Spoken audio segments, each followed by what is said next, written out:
Welcome back to MHS Midnight Horror Stories. I know that many of you come to these videos as a gentle way to unwind before drifting off to sleep. So, before you close your eyes tonight, could I ask you for one small favor? Just leave me a quick interaction, a comment, a like, or maybe share where you're watching from and what time it is for you. Little actions like that help YouTube recognize the content and spread it to more people who might enjoy it. My current goal is to reach around 300 likes within the first 24 hours. Now then, let's step into tonight's chilling stories together. My name is Maria, and I'm 24 years old. I live in Texas. Last fall, my best friends and I planned a weekend getaway to the woods. We wanted to escape our busy lives. We rented a remote cabin on Airbnb, about an hour's drive from the nearest town. Our original plan was to just relax, camp, and enjoy nature. But that trip changed the way I see the world forever. Everything seemed perfect at first. The cabin was beautiful, nestled among the trees. The sounds of nature were peaceful. It felt far from civilization, which was exactly what we wanted. The owner, a woman named Karen, was very nice. She greeted us warmly and showed us around. She had prepared everything perfectly. The cabin was spotless. The beds had fresh sheets, and the kitchen was fully stocked. Karen gave us a map of the area and suggestions for local sites. She even left us a plate of homemade cookies. But there was one room she didn't show us. She said it was a private room she used when she stayed there. We respected her privacy and didn't think much of it. That night, I woke up to the sound of someone walking around. I thought it was one of my friends looking for a midnight snack. But when I checked, they were all asleep. The kitchen was empty. I thought I was just imagining things and went back to bed. But then I heard the sound again. This time, I was sure it wasn't one of my friends. My heart was pounding. I grabbed my flashlight and walked carefully toward the kitchen. I saw a woman in a white dress standing in the middle of the room. She had long, flowing hair. I froze, unable to move or speak. The woman turned toward me. Her eyes were almost completely black. I screamed and ran back to my room, waking up my friends. They thought I was sleepwalking, but I knew what I had seen. After I calmed down, I slept with one of my friends so I wouldn't be as scared. The next day, we tried to forget what happened and enjoy our weekend, but things only got worse. We started hearing strange noises throughout the cabin. It sounded like someone was moving in other rooms or whispering in our ears. Doors opened and closed on their own, and things were moved from where we left them. Something was clearly wrong with the cabin, but we didn't want to leave. We had paid a lot of money for this trip. We didn't want to waste it. That was a mistake we would soon regret.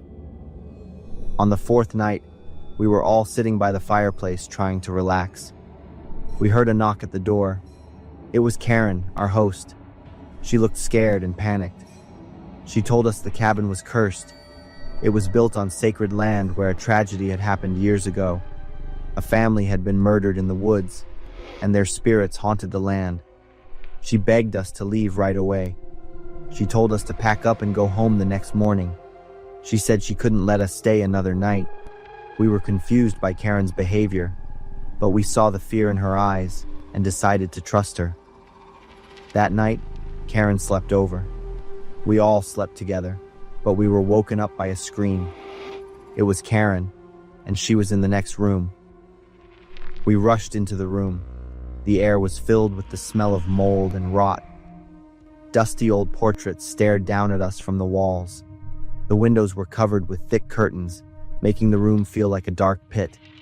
Karen was lying unconscious on the floor. An X was carved into her forehead. We knew we had to leave. We grabbed our things and ran out of the cabin. We didn't look back until we were far away. One of my friends insisted we call the police and report everything.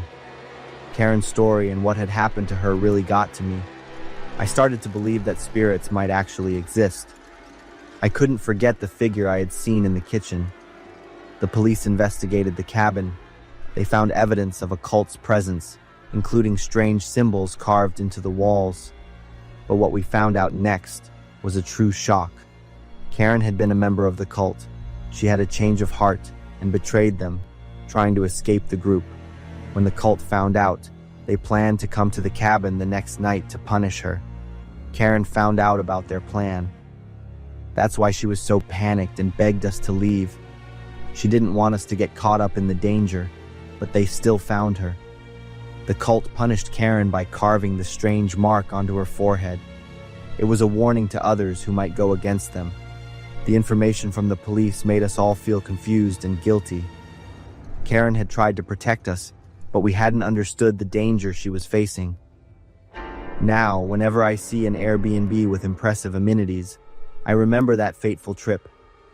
I know that some places are better left undiscovered, and some secrets are better left buried. My name is Jen, and I'm in my early 40s. My friend and I run an Airbnb business in Florida. We own a few different properties scattered across the state. My friend handles the finances, and I take care of the day-to-day operations, like answering guest questions and checking properties before and after guests check out. Summer and Christmas are our busiest seasons. The fall is usually very quiet, which makes it hard for us to stay profitable. But last fall was an exception. One of our properties in the Panhandle was booked for 3 weeks. It was a huge booking for us. We were overjoyed. We always try to create the best possible experience to make a good impression and encourage guests to return. Most Airbnb rentals are contact-free, which became even more common after the pandemic. Because of this, we didn't meet the guests even once during their 3-week stay. All we knew was that one of the 2 guests, named Alice, had paid for everything. I messaged Alice to ask if everything was okay during their 2nd week, and I got a short reply. Fine, thanks. I assumed their vacation was going well, so I didn't bother them anymore. When the 3 weeks were over, I went to the apartment to check it. Something was wrong when I tried to open the door. It seemed like it was being blocked from the inside. I had to give it a few strong pushes to get in. I saw that someone had stacked chairs against the door, probably to slow down the opening, rather than to lock it completely. I stepped into the living room and immediately saw the mess they had made. Unlike a party that would leave behind empty bottles or cigarette butts, this place looked like there had been a fight. Many glasses and plates were broken, a chair was missing, and the table was overturned. Next, the state of the bedroom horrified me even more. The sheets were covered in stains, and the whole room had a terrible smell. Finally, I gently pushed the bathroom door open, looked inside, and immediately slammed it shut after I saw something shaped like a human lying in the bathtub. I say shaped like a human because it didn't look like a living person. It looked almost like a pile of freshly cut meat. At first, I was in denial. I tried to think of anything else it could be. I took a deep breath and opened the bathroom door again. But the truth was, it was a body, lying in the bathtub, in probably the worst condition you could imagine. Part of the reason I didn't recognize her right away was that the girl's face was disfigured. But what was even more horrifying was that the blood still looked fresh. Shaking, I immediately pulled out my phone and dialed 911 to ask for the police to come as quickly as possible. The dispatcher even asked me to check the girl's pulse to make sure she was alive. I did as I was told, 100% sure that I wouldn't feel anything. In my mind, no one could survive with a face like that. At first, I didn't even touch the right spot on her neck because I didn't feel anything at all. I tried to remember and blurted out the name I had contacted earlier, Alice. And then, she opened her eyes as if she had really come back to life. It was the most terrifying moment of my life. Her eyes were bloodshot. One of them was just a mess of broken blood vessels. As soon as she saw me, she started screaming and thrashing. It scared me so much that I ran out of the apartment, screaming into the phone, "She's alive! She's alive!" The dispatcher told me to make sure the girl was calm and to stay on the scene. When I came back, the girl was half naked, slumped in the hallway outside the apartment, and she was sobbing. I told her to stay there and that the ambulance was on its way. All she did was cry. When the paramedics arrived, I learned the reason she didn't run away after she woke up and screamed. It was because she actually couldn't move anymore. The paramedics had to use a stretcher to get her into the ambulance. After she was taken to the hospital, the police asked me not to go into the apartment so the forensic team could do their work. Then, they asked me many questions about what I had seen and what I knew about the renters. I gave them all the information I had, but it wasn't much. About a week later, I received a call from an officer. He told me everything he was allowed to say. Basically, the two girls who rented the apartment were escorts. They used the apartment as a base of operations for 3 weeks. But then, the night before they were supposed to check out, a local gang found out about their operation. The gang was not happy with them working in their area. They made a plan to break into the girls' apartment. They were going to threaten them enough to make them leave the area and take all the money they had earned. The problem was that the girls didn't keep much cash in the apartment. They had taken the money to hide it at another friend's place. That's why only one of the girls was left in the bathtub. She was beaten and tortured to get the other girl to lead them to where the money was hidden. That's all I was told.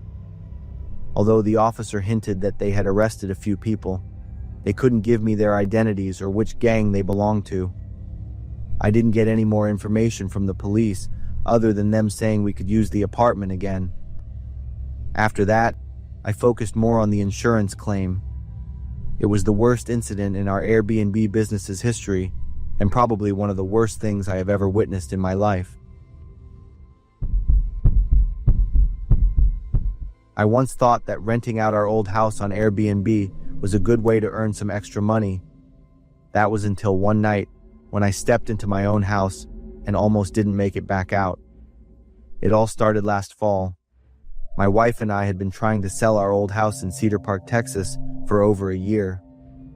It was the first house we bought after we got married, a small place with a very big backyard. We'd since moved to a new house downtown, but we couldn't find anyone to buy our old house for a reasonable price. My wife suggested we try renting it out on Airbnb instead of just letting it sit empty. The idea sounded pretty good. We didn't have many rules for our guests, just that they keep the place clean and tidy up when they left. The only security camera I installed was by the front door, facing outward, to keep an eye on who was coming and going. The first two groups of guests were great. One was a tidy couple from Dallas, who even left fresh flowers in the house. Another was a family from California, who stayed for a weekend and were just as respectful. I was really excited about the unexpected income. We started to believe we had found the perfect solution for our old house. The third group booked the house in early November. They checked in on a Monday. I saw on the camera that there were 3 young men with big backpacks and travel bags. But after their stay ended, when I checked the camera feed, the screen showed only the gray wall behind the door. Someone had completely turned the camera around. I felt a strange sense of unease. I decided to drive over there to fix it myself. I went alone, as my wife was busy and I had already told her I was going. It was only about a 25-minute drive from downtown to Cedar Park, not very far at all. As I pulled into the driveway, the first thing I noticed was that the lights were off. The entire front of the house was in darkness. This was very strange because I always left the automated system on for the evenings. Maybe a bulb had burned out or someone had turned it off. I had a bad feeling about it, so I decided to go inside and check. That's when things turned terrifying. Just as my hand touched the doorknob, the door slowly opened on its own. I stood there silently, trying to listen for any sounds from inside. Nothing. It was completely silent. I finally stepped inside to check on things. The moment my foot crossed the threshold into the dark hallway, something hard and heavy struck me square in the back. A wave of sharp pain shot up my spine. I didn't even have time to react and fell to the floor instantly. My phone slipped from my hand, and the flashlight beam disappeared. I tried to turn to see what had attacked me, and saw a tall, dark figure standing right behind me. He was holding something long that looked like a baseball bat. I put my hands up to protect my face, preparing for the next blow. But before I could do anything else, another person grabbed me from behind by the collar. I tried to struggle, but this second person was too strong. He pinned me down, gripping my hands behind my back. While I was completely helpless, the person with the bat expertly went through my pockets. He took my car keys and my wallet. After they had taken everything of value, the man holding me started to loosen his grip. I thought they had what they wanted and were going to let me go. I tried to stand up, my legs shaking, hoping I could just get out of the house. But as soon as I was on my feet, the bat came down with a powerful blow to the side of my head. I felt something warm and wet run down my forehead and into my eyes, blurring my vision. And then, everything slowly went black. I woke up to my wife's crying. She was shaking my shoulder, calling my name over and over. My head was throbbing like someone was hammering nails into it, and my throat felt bone dry. My mouth tasted of old, dried blood. I tried to sit up but felt dizzy, and the room was spinning. My wife had been worried sick when she got home from work and I wasn't there. I looked outside, and my car was gone. They had stolen it. An ambulance arrived along with the police. The paramedics checked the wound on my head, a long gash that needed 3 stitches. The police took my statement and photographed the scene. But I remember the lead officer saying that there wasn't much useful evidence. There were no witnesses, and no other cameras in the area had caught anything. My house camera had been turned around. My car still hasn't been found, even though the police checked traffic cameras all around. After that, we took the Airbnb listing down and called a realtor to sell the house right away. My wife suggested we lower the price to sell it faster, and I agreed without a moment's hesitation. 2 months later, we sold the house. Even though we got a very low price for it, we had no regrets. Some things are worth much more than money. I still regularly contact the police to ask about the case. I don't have much hope of getting my stolen things back. My biggest wish is that those people will face proper punishment and that this won't happen to anyone else. I am Maya, 18 years old, a gymnast currently enrolled in the advanced training program at the University of Texas at Austin. My dream is to shine on the international stage, achieving great accomplishments to showcase my talent and determination. My friends and I go through intense study and training sessions, spending most of our time in class and then returning to the dorms to rest. Sometimes I visit my family on the weekends. My dorm room has 4 people, all of whom are in the same class, and I am closest to Nicole. Is this the workout outfit you just bought on Amazon? Isn't it beautiful? That's pretty awesome. I think I've gained a little weight. Don't invite me to late night snacks anymore. Those are some casual chats between Nicole and me on the way to that fateful afternoon training session. We will be taught a new move, the vault. When we entered the class, the coach was already waiting for us, Coach Mandy, a very strict and tough coach. But I really enjoy her classes, and it was Coach Mandy who gave me a lot of strength to overcome the difficult phases in pursuing this sport. Pay attention, everyone. The vault is one of the main events in gymnastics and requires athletes to have strength, speed, and precise technique. In the vault, the athlete performs a series of quick movements, starting with a run-up, a jump onto the vaulting horse, and executes aerial moves before landing on the mat. Wait a minute. The landing mat. Suddenly, Coach Mandy stopped her lecture, muttering to herself as she walked toward the landing mat. The sound of the zipper on the mat was pulled tightly, and all of us turned our gaze toward her in silence. All right, let's start the training session. Coach Mandy demonstrated to show us the process and the techniques required to perform the vault. Indeed, she was a coach who had won international gold medals. Every move she made left us mesmerized. We applauded in admiration for our coach. Maya, she called my name. You're first. I was a little nervous, took a deep breath, and then executed a smooth and precise run-up, jumped onto the vaulting horse, and performed the aerial moves.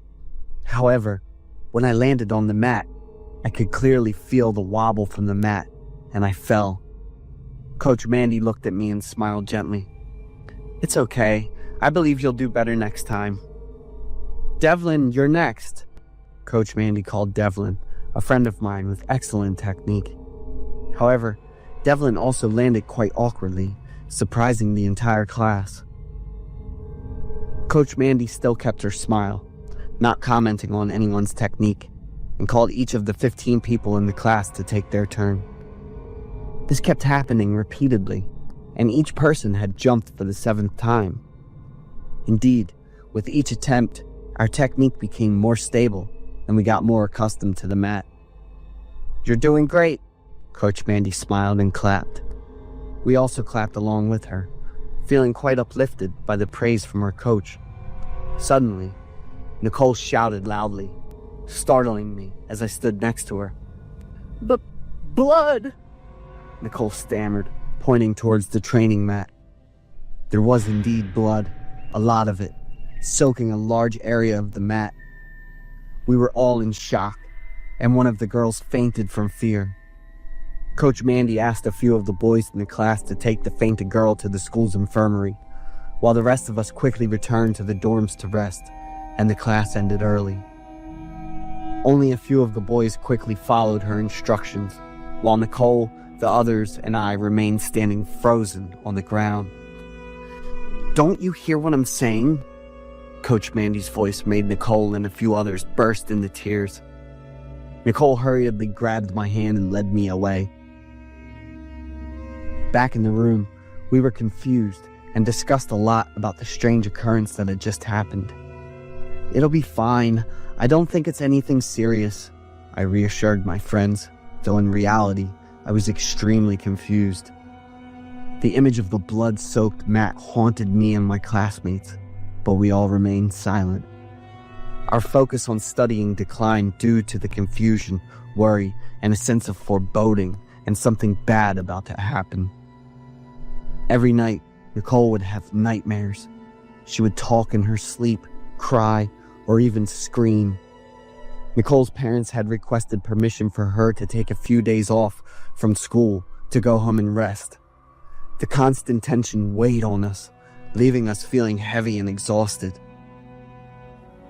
In the following days, when we went to the class on nutrition and health, we didn't see Mr. Joyce teaching.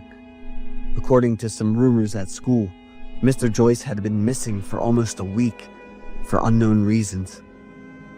Another training session with Coach Mandy took place, according to the schedule.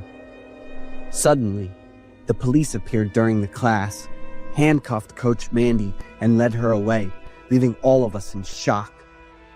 In the equipment storage, the police found the training mat from that day piled up in a corner. They pulled the zipper and opened it. Inside the training mat was Mr. Joyce with a twisted and crumpled body, smelling horribly. His despicable behavior of peeping on female students is unacceptable. I let the victims directly punish that pervert. These were the words Coach Mandy confidently declared in court. We were deeply shocked by Mr. Joyce's true nature, and even more terrified when we remembered that training session. Nicole and Devlin dropped out of school due to the overwhelming psychological shock.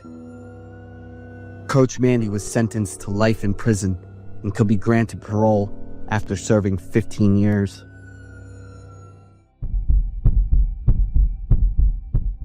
I was once paid a huge sum of money to keep quiet about something. The case once caused a stir throughout the entire state, but as the years have passed, it has gradually cooled down. Nobody has been able to find or gather any information about me through this Reddit account either, so I decided to share my story in the hope of easing some of the burden in my heart. It was a winter night 2 years ago. I'm walking home after spending 2 full days enjoying myself with all my energy and mind at my best friend's house. The reason I chose to walk home at that time is something I'm not sure about. At that time, I wasn't completely sober, from the alcohol, and my steps were still unsteady. And then I took a wrong turn, as if it were fate's design, leading me to a different direction in life. Standing in the middle of the deserted street, I widened my eyes, hoping that I would recognize where I was. But the more I looked, the more everything seemed unfamiliar. How could I not know this road, even though I have lived here for nearly 8 years? Seeing a car parked not far away with its lights still on, I decided to run over and ask for directions. From the car, a huge white bear stepped out. To be precise, it was a person wearing a bear mascot costume.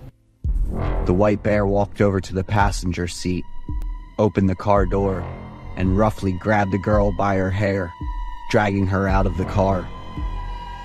At first, I found it quite amusing, guessing that someone was recording a funny video, since that trend was popular at the time. The girl tried to get up and run away, but she was quickly grabbed by the white bear and was struck repeatedly with powerful slaps. Without stopping, as the girl crumbled to the ground, the white bear pulled out a gun and pointed it straight at her head. If you want to die. It was a man gritting his teeth and speaking in a harsh tone. The man continued to use a rope to tie her hands and feet, then shoved her into the trunk of the car and firmly shut it. Under the influence of alcohol, I laughed in delight and clapped, walking over to the man. That was quite a performance, buddy. He immediately moved towards me, the gun aimed at my forehead. At this moment, I was skeptical about what was happening, not daring to move, raising both hands in a surrendering gesture. The man pulled out his phone, turned on the flashlight, and shone it directly into my face, illuminating every detail. Consider this as if you don't know anything, all right? I nodded. All I could observe from him were his eyes with 2 different colors, brown and blue. The man shoved me hard, causing me to fall to the ground, and then turned away and left. She won't die, right?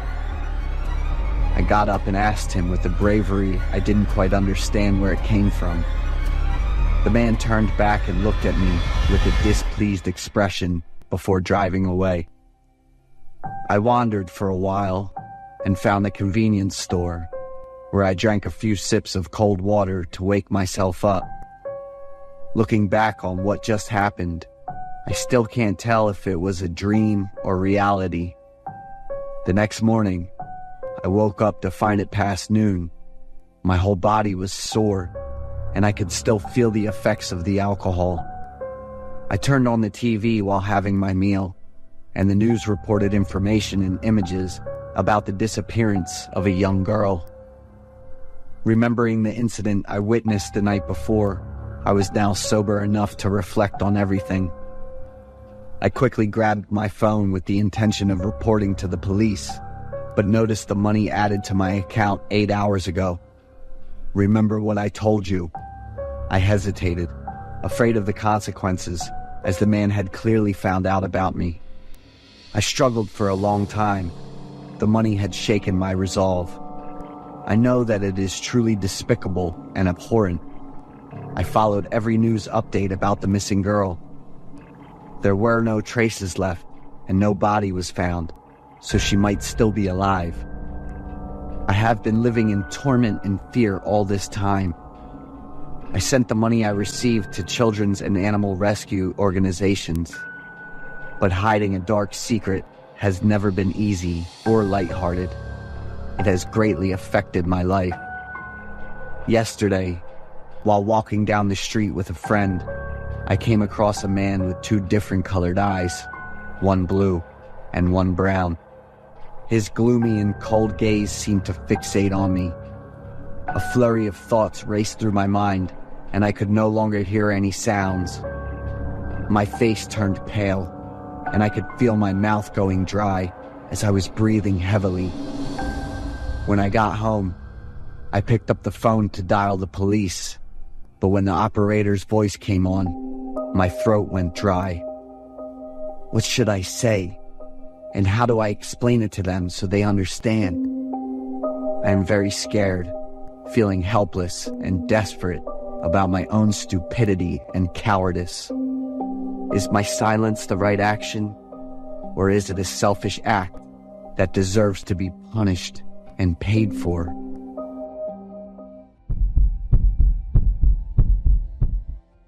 At midnight in a fancy Houston apartment, Orla was anxiously pacing around the living room. The TV was buzzing with news about mysterious disappearances, and they still couldn't find the person responsible. Orla listened closely to the news, her face showing fear.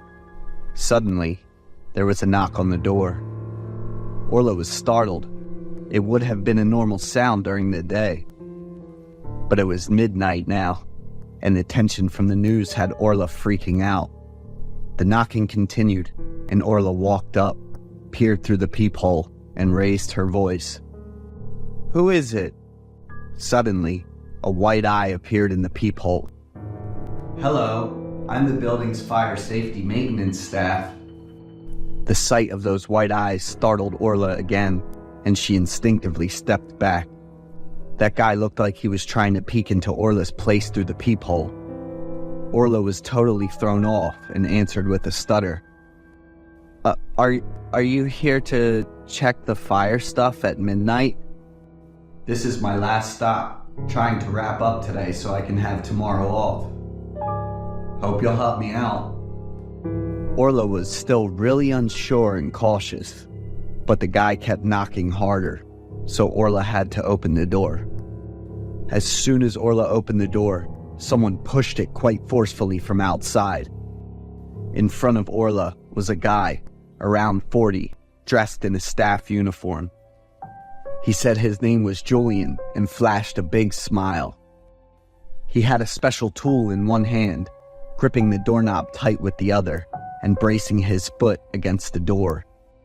Seeing Orla looking worried, Julian said he'd try to wrap it up fast and head out, since he was beat after a long day. Orla stepped aside to let Julian come in. Getting inside, Julian didn't get to work right away. He sat down on the couch, checking out Orla's place with a smile. Julian started talking nonsense, acting all confident about it. Orla was still by the door, looking totally confused and worried. Orla kinda shrugged and gave short answers to Julian's questions, looking pretty uncomfortable. Orla reminded Julian to get back to work, and he instantly dropped his smile and stopped his rambling story. Julian glanced at Orla, a bit annoyed that she interrupted him. He got up and started checking around the fire alarm in the living room. Only then did Orla finally feel brave enough to step away from the door and head to the kitchen. As soon as she walked past Julian, he joked with her. "Do you know about all those disappearances lately? They're saying all the victims were young girls who lived by themselves." Orla looked at Julian's face and got chills, clearly worried. Orla stood there like she was glued to the floor. She kept her eyes on Julian, watching his every move closely. Orla noticed something weird about this guy, and to top it off, she was alone. Orla was trying to figure out how to kick him out of the apartment as soon as possible. After checking the fire stuff, Julian just walked into the bedroom without even asking. Orla was lost in thought, unable to react quickly. Orla yelled out, but Julian had already gone into the bedroom. When she walked in, Julian was grinning at her pajamas laid out on the bed. Orla nervously told the guy to come back tomorrow for another checkup. Julian, of course, didn't listen. He was being super sarcastic about it. "You shouldn't be alone, sweetheart. It's not safe." After saying that, Julian went into the bathroom chuckling to himself. Orla immediately dashed to grab a stun baton from the drawer, turned off all the lights in the house, and stood by the bathroom door. Julian didn't react one bit. With the stun baton in her hand, Orla could hear her heart pounding loudly in the eerie silence. Julian bolted out of the bathroom. He used his strength to overpower Orla and pin her down. Julian tossed the baton aside, but Orla was hell-bent on fighting back, no matter what. Julian ripped Orla's shirt, intending to assault her. His smile made Orla feel sickened. At that moment, the TV was still on, with more clues about the guy behind the recent disappearances on the news. Caught on a convenience store camera, the culprit is a tall, attractive woman with long hair. She was wearing tight black clothes. Julian freaked out when he heard the news on TV after coming back to the bedroom, like he just figured something out. He glanced at Orla and then the bathroom. When Orla saw her chance, she kicked Julian hard in the balls, making him scream in pain. Orla dashed over to grab the baton off the ground, making a wicked grin. She pressed the button on the baton firmly against Julian's thigh. Orla cracked up at Julian's agony. She stepped away briefly and came back with a sharp knife in hand, pointing it right at Julian's face. Turns out, Orla's the one behind the disappearances. In the bathroom, Julian spotted the outfit she always wore when she was up to no good. Getting caught by camera, she's been glued to the news, feeling all worried and unsure. Even though Julian kinda knew Orla's true self, he couldn't resist his desires. Thinking he could totally get Orla to give in, he didn't split right away, but wanted to mess with her a bit first. Julian was freaking out, bawling his eyes out and begging Orla to let him live. But with the icy heart of a killer, Orla's answer was a flat-out no. 2 days later, the news said another person had gone missing in the city. This is the first man to go missing out of all the cases so far.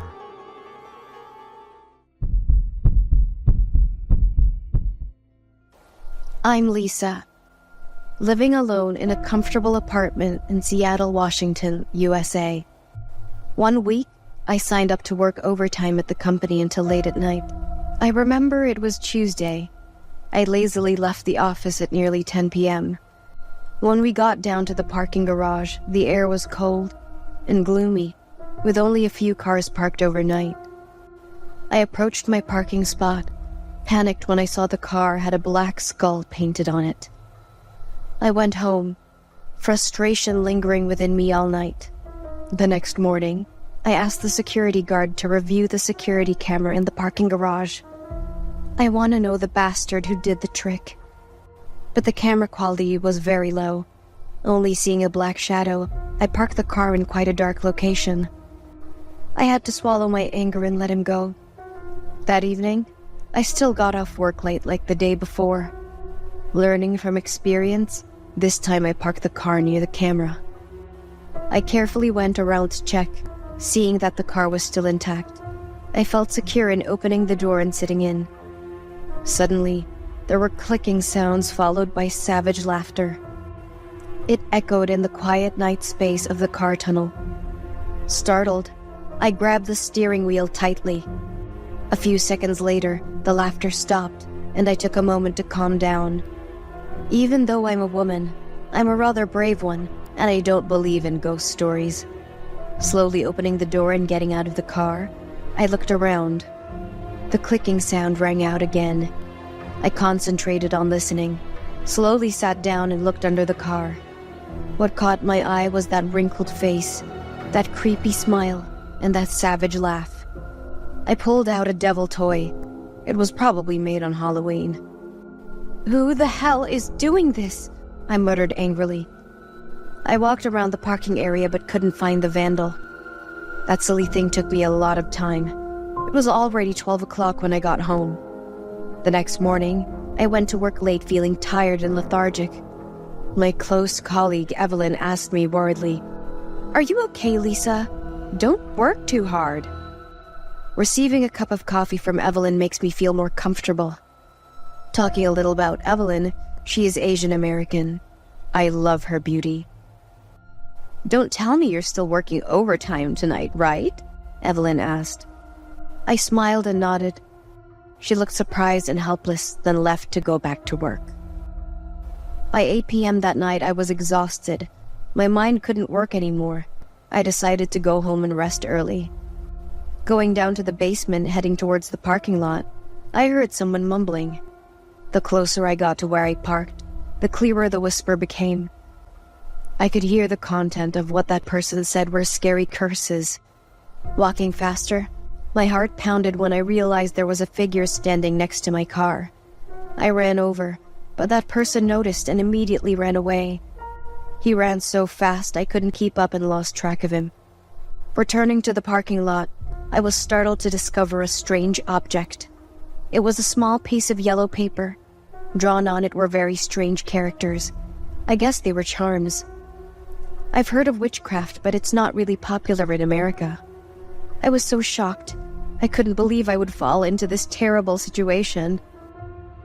On the drive home, I kept thinking about the talisman. I asked myself a lot of questions about myself and my relationships. That night was truly terrifying for me. I was half awake and half dreaming, always feeling like someone was lying next to me. A cold hand was placed on my arm. I was fully aware and felt but unable to react. I couldn't move. I couldn't speak. That cold hand gradually touched my neck and squeezed hard.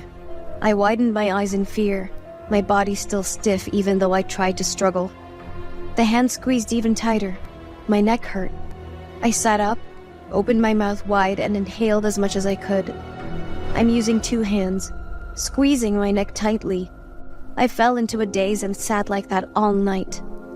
It wasn't until the next afternoon that I arrived at the company. I wore a silk scarf to cover the bruises on my neck. Looking around, I couldn't see Evelyn. I asked my colleagues. They said she had a serious car accident last night. The garage guard said that she panicked and ran away quickly out of the parking garage, and at that moment, a car came. During that afternoon, I thought a lot about Evelyn. Now that I'm married, my husband is the one who helped me get through that difficult period. I am working as a department head and continuously succeed with large projects. As for Evelyn, she has been in a vegetative state for the past 5 years. I still keep the video recorded by the hidden camera I placed in the car. The images of Evelyn with an evil look in her eyes that I had never seen before.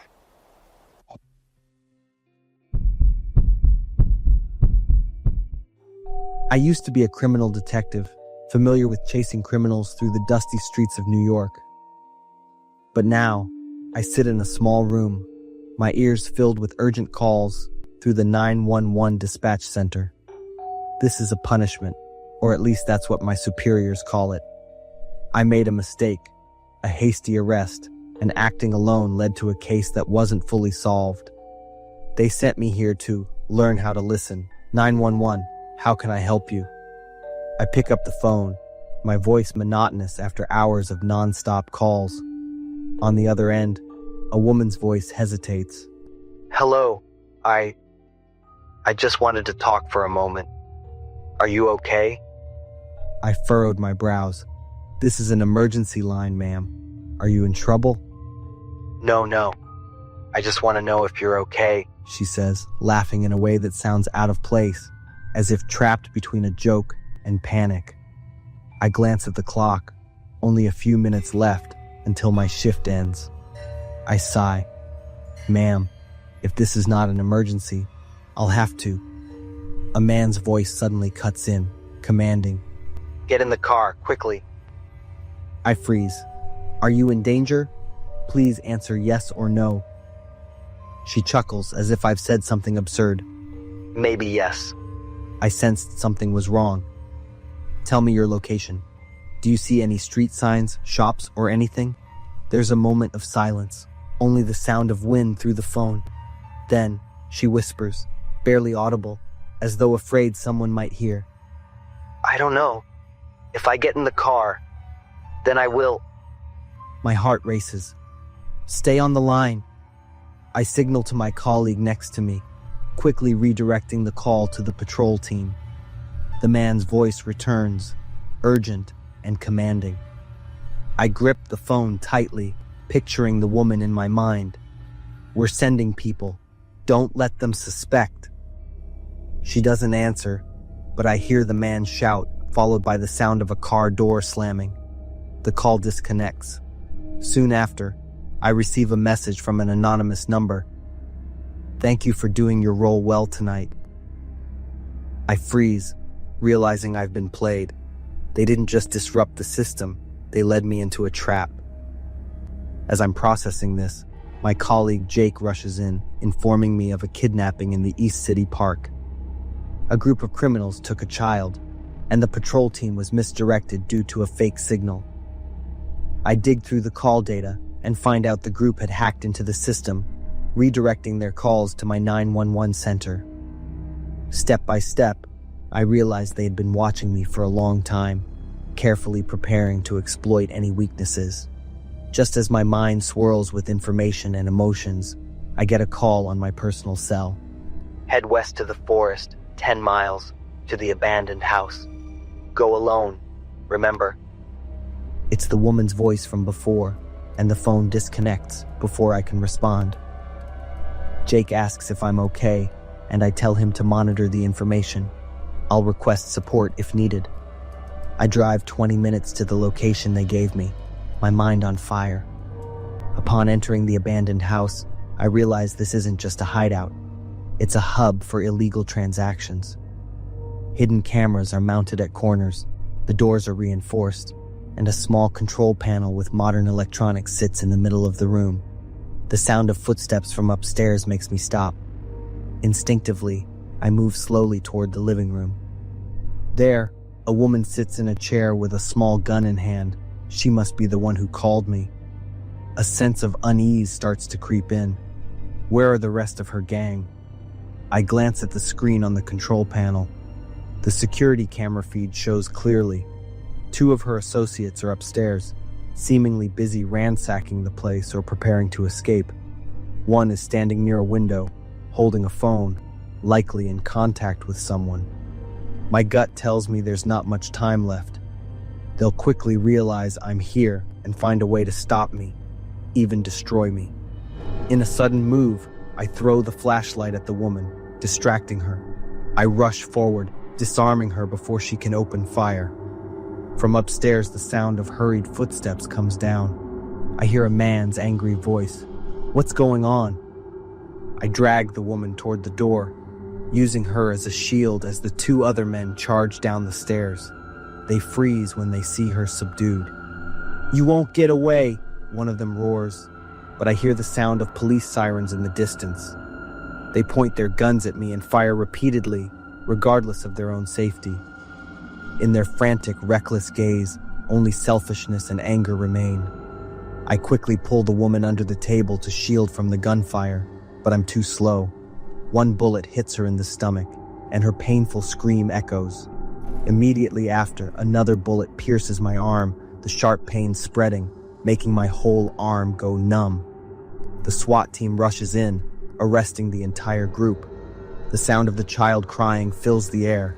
I freeze, a familiar sensation coursing through me. Vincent! I call out my son's name involuntarily. The child cries while calling for his father, and my heart tightens as the door is broken open, revealing my son tied up in the corner of the room. After the case is concluded, I spend the whole night reviewing what happened. A sense of unease creeps in as I look at the files and equipment retrieved from the abandoned house. Among them is a list of names, addresses, and detailed financial information. Each line of text clearly appears under the desk lamp's light, and one name stands out: the leader of the human trafficking ring I had dismantled 5 years ago. Turning through other documents, I see scrawled notes describing a detailed plan. They had been watching me for a long time, recording my habits, work, and even my family. Red circles on a map of New York City mark areas where they once had operations. At the bottom of the stack, an old, slightly blurred photo shows a dark room with victims bound. I recognize it as the warehouse where they used to hide people before I took down their network all those years ago. When checking the hard drive of the computer, I find short video clips. One of them shows me working at the 911 dispatch center, secretly filmed from a distance. Another video records my family at a park. Details slowly reveal the full picture. They are remnants of the case I once handled. The woman, Marlene, is the mastermind who took over after her late husband's death. He had been taken down by me when the investigation team discovered him. This plan not only aims to continue their illegal activities, but is also a way to get revenge on me. They want me to experience fear and helplessness, just like what they felt when their whole network was destroyed years ago. Even though the case is over, the haunting never lets go. The images in the files, the woman's eyes as she was restrained, and the child's screams still echo in my head every night. I proposed the formation of an in-depth investigation team focused on tracking down the remaining members of the organization. Though I know this fight won't be easy, I feel a stronger resolve than ever. I must end this threat once and for all.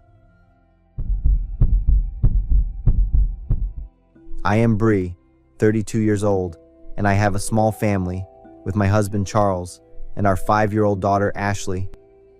My family lives in Houston, the largest and most bustling city in Texas. I used to think I was lucky because I had everything that any woman could ever wish for, until it was December 3 years ago, the most beautiful time of the year. The streets of Houston were adorned with the beauty of winter. The roadside cafes emitted a strong, inviting aroma. Christmas trees sparkled, and the decorations were lit up in a variety of colors. A vibrant and lively picture, bringing a warm feeling amidst the cold atmosphere. The whole city was immersed in joy as people exchanged well wishes, ready to welcome a new year full of hope and blessings. My family was immersed in the festive atmosphere, and we decided to go shopping at Sam's Club, one of our family's favorite spots. As we entered the store, the sparkling lights and Christmas decorations everywhere made the atmosphere even more lively. My daughter held my hand tightly, her eyes lighting up as she saw the large gift boxes and the sparkling Christmas tree. My husband happily selected the items we needed for the family, occasionally turning around to smile at me and our daughter. We split up to browse the aisles, looking for decorations to beautify our home and finding surprise gifts for each other. Ashley was happy to choose a gift that she loved. Once we had bought all the necessary items, my daughter and I went to the checkout area to wait for Charles. But nearly 20 minutes had passed, and he still hadn't shown up. I called Charles several times on my phone, but he didn't answer. We patiently waited for another 20 minutes, but my daughter and I began to get anxious. It was time for me to start preparing dinner, and Ashley was getting frustrated and starting to cry. I had to ask the customer service to make an announcement over the loudspeaker to help find Charles. After a few minutes, he appeared with 2 shopping carts, one filled with colorful gifts and sweets. The other cart was filled with items like a chainsaw, bleach, soap, and deodorant spray. I was surprised and asked Charles the purpose of buying these items. My husband, looking tired, said that he wanted to repair a few windows and the door in the basement. I was even more surprised because Charles had never shown interest in or done tasks like that before. He would rather spend the money to hire a repair team to come to the house and use that time to be with our daughter or play sports. But I didn't worry much anymore. Charles knowing how to take care of the house was a good thing. It took us quite a while to bring everything we bought back home. That evening, I suggested ordering takeout since it was getting late, but Charles said he wanted to have grilled meat. Although I explained that grilling meat would take a lot of time to prepare, Charles still wanted to have his favorite dish made by me. I was convinced and quickly started cooking. Charles said he would take the opportunity to repair the basement door while waiting for dinner. I told my daughter to play in the living room or in areas where I could keep an eye on her. So our family of 3 each had a different task to do.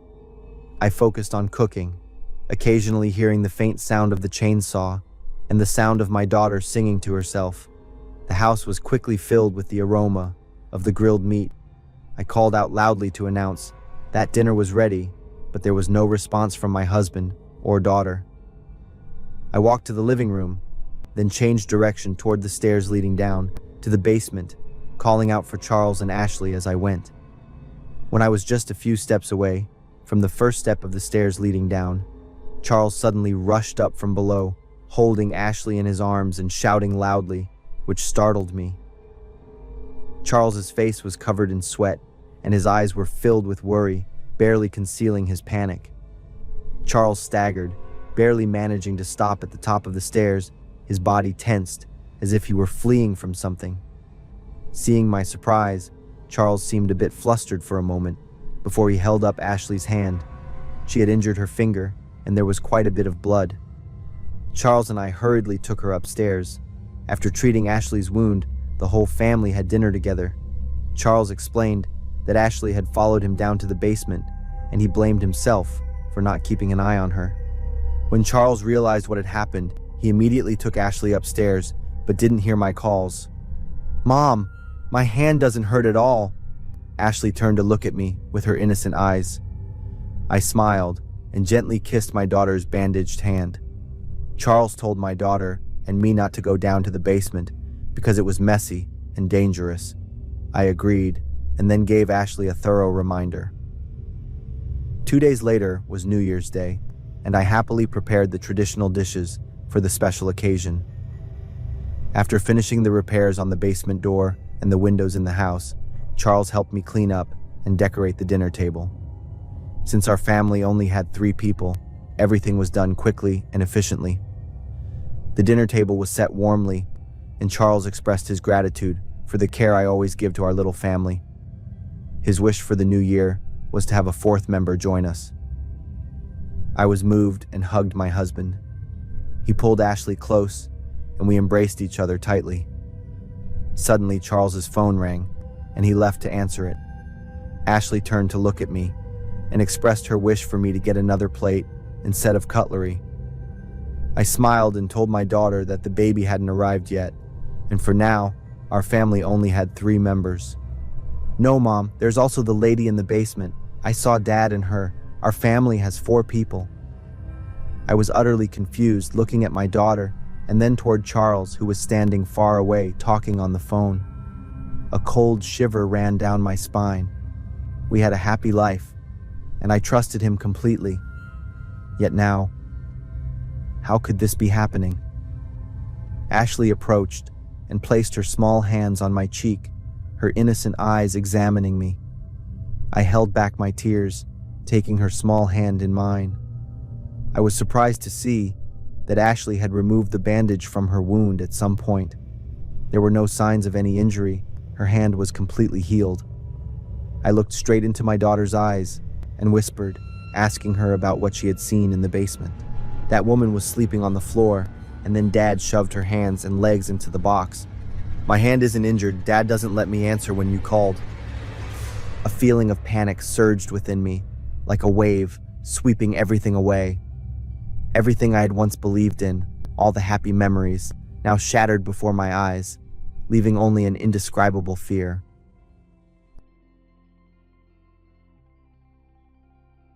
Hearing Charles say goodbye to his business partner before hanging up, I quickly told Ashley that this would be our secret and she must not tell her father. She smiled and nodded, just as Charles returned to the dining table, kissed both of us on the forehead, and happily began his meal. Looking at the man in front of me, feelings of doubt and fear surged within me exponentially. I will definitely find out everything. The house sank into an eerie silence after the New Year's party. Ashley was fast asleep, her eyes shut tight, her innocent face unaware of the turmoil within me. I sat alone in the living room, my mind spinning with the innocent yet chilling words from my daughter. She's sleeping on the floor, her hands and feet placed in the box. What's Charles hiding? What is lying in the basement? I looked towards the door leading down there, my heart pounding rapidly, my breath heavy. That night, after Charles had gone to bed, I waited until his steady breathing filled the room before deciding to take action. I quietly stood up, each step so light, as if afraid the floor would make a sound. The basement was always locked, but I had taken the key from Charles's coat pocket. My hands trembled as I opened the basement door, a cold gust of air rushing straight into my face. I raised my phone and turned on the flashlight. Each old wooden step creaked under my feet.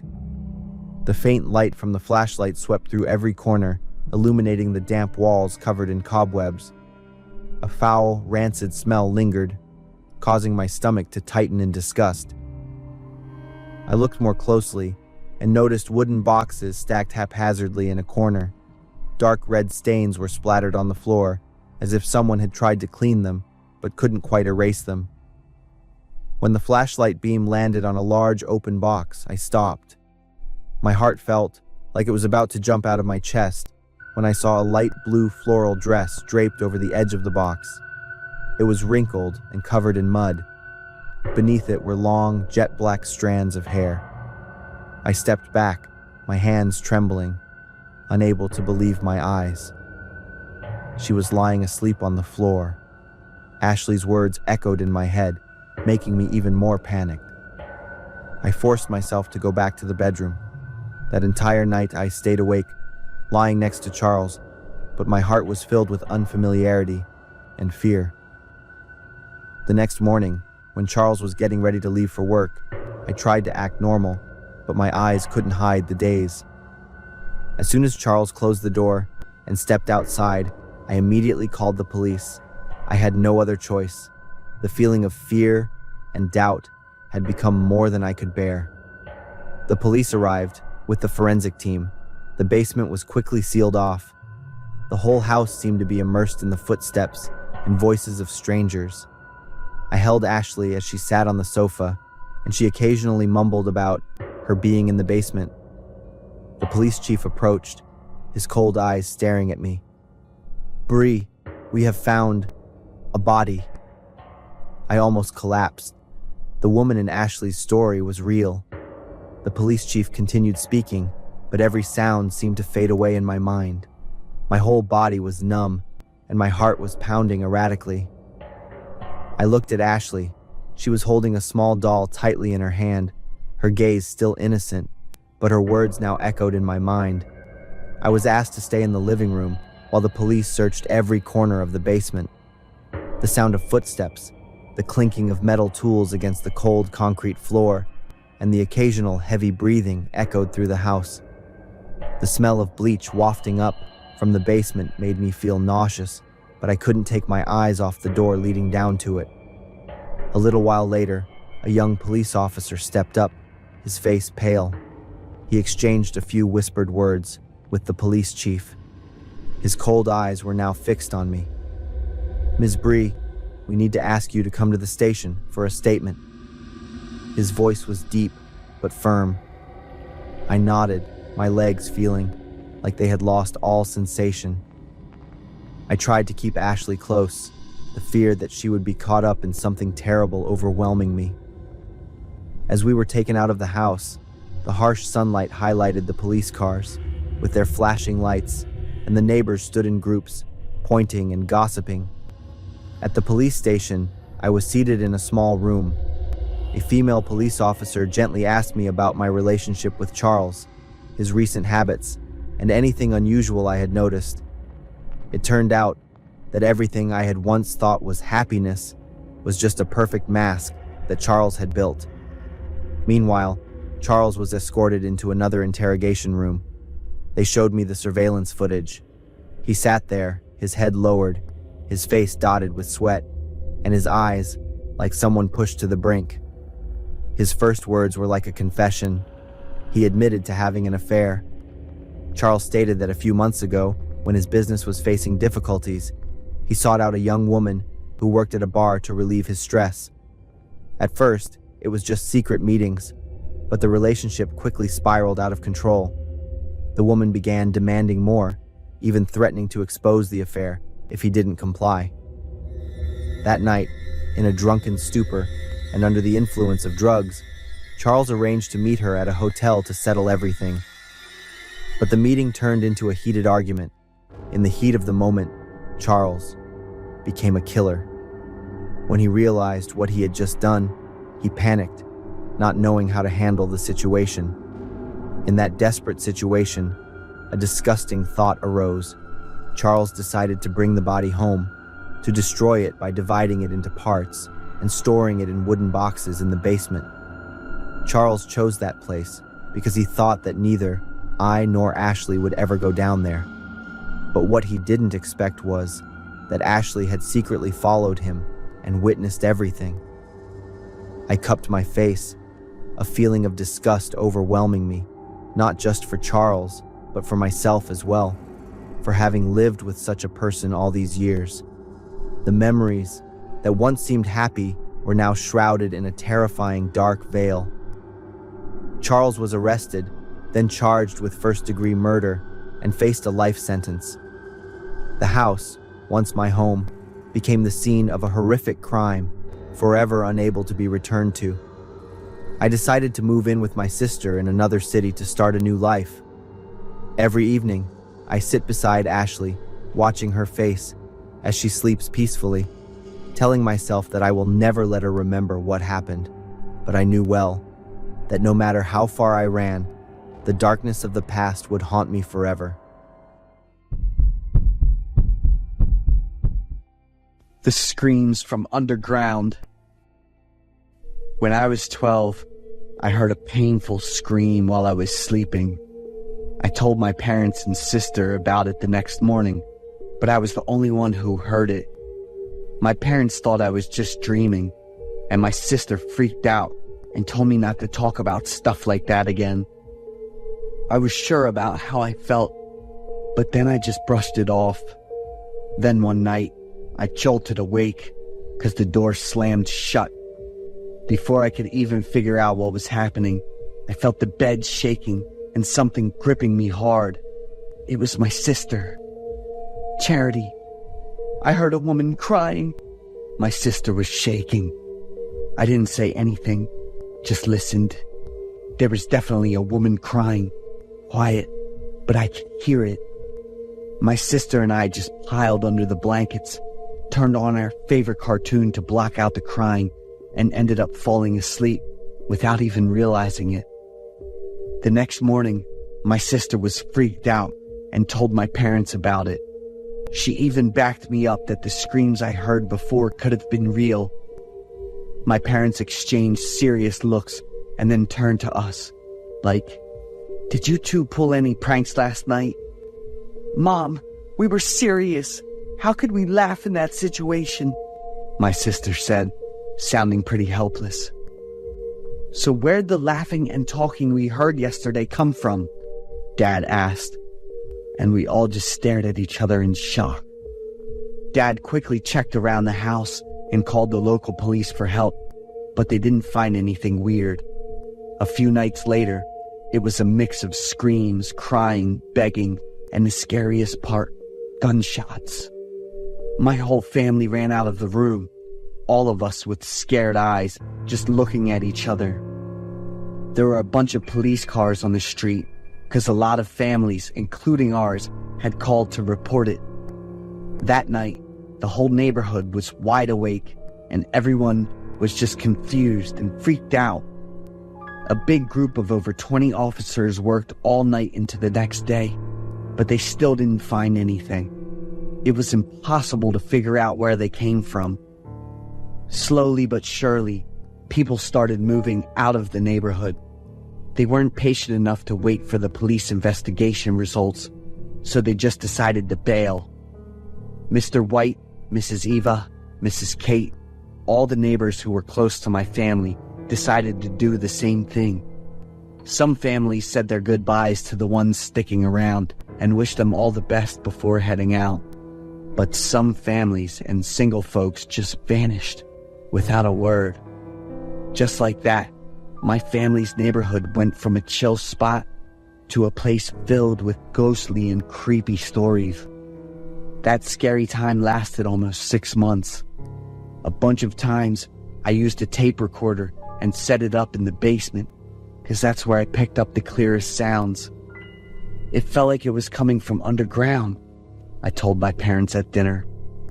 One day, my next-door neighbor's mom came over to see me. She said she hadn't heard from her daughter in 2 weeks.